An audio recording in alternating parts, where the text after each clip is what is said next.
Kate, the freeze was so sudden. How has it already played out on the ground? Well, you're right. It was abrupt and it was sudden, and the impacts are really catastrophic. What we're seeing is that children who do not have access to essential food, we are seeing health clinics shut down immediately. We're seeing women and children without protection. Concretely, what does this look like? We know in Nigeria, there are malnourished children that don't have access to essential food. We know that in South Sudan, doctors needed to stop working with children in need. We know that in Syria, there are clinics that were supporting women escaping violence that have had to close down. We know that there are warehouses with essential medicines, essential food aid that are just spoiling. So it's catastrophic. It was immediate, and it will affect the lives of millions of people. The fallout has begun. I want to show you a video that we got from Oxfam, one of the agencies you represent, Kate, about a food program in Lebanon. Right now we're at Oxfam partner ICO, who are preparing over 760 meals. These meals are going to be distributed to 8 shelters around Tripoli. In this room is the place where we are preparing, where the team is preparing the food.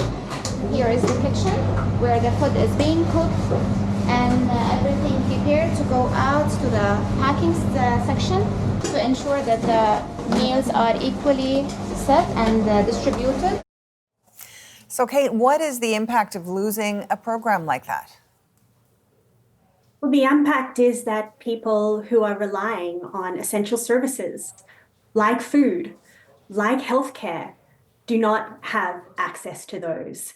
Communities that are really facing the brunt of desperate humanitarian situations no longer have access to basic services, basic food, basic healthcare.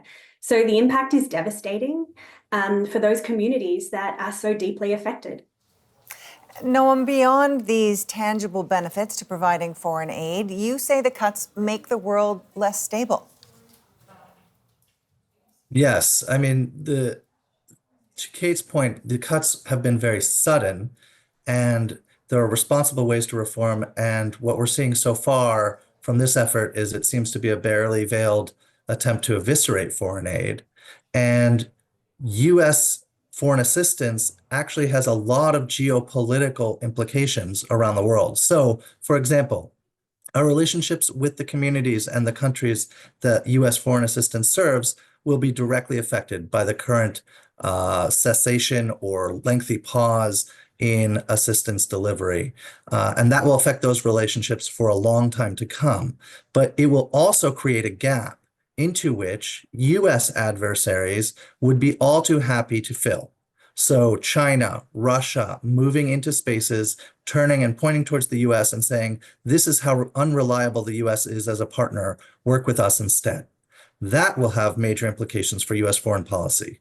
And additionally, much of foreign assistance is actually focused on stemming transnational concerns. Some of that has to do with the spread of disease. We want disease surveillance around the world so that we can catch outbreaks before they spread.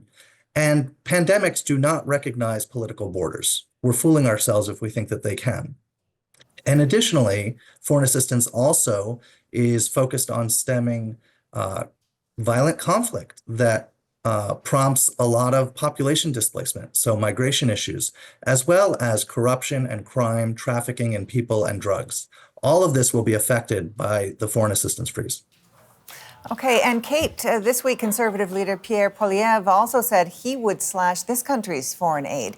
I will be bringing our money home with massive cuts to these wasteful and corrupt foreign aid grants.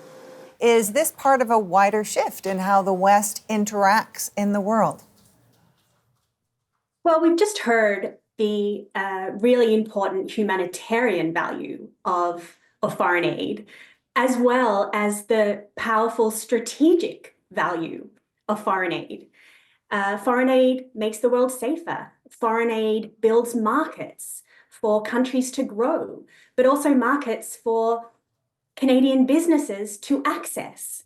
foreign aid makes the world safer and more secure by combating terrorism, for example. So I think there are really important humanitarian reasons to continue foreign aid, but also really important strategic reasons to continue foreign aid. It's the right thing to do, but it is also in countries like Canada's national interest. And Noam, you also think these cuts could have an impact on the relationships that the U.S. has with allies. The relationship with Canada is already being tested with the potential of tariffs. How do these foreign aid cuts further weaken that? U.S. Contributions to foreign assistance globally provides often a foundation for international partnerships. And so Canada and other allies often join together in programs or some of the multilateral institutions. But a lot of that has the U.S. contribution at its core. And if it is yanked away in such a dramatic fashion as has happened just recently, then the assistance from many other countries and a lot of programs can founder, not just those of USAID, for example. All right. Well, it's something we will be watching very closely, as I'm sure both of you are as well. Kate Higgins, Noam Unger, thanks for your time. Thank you. Thank you.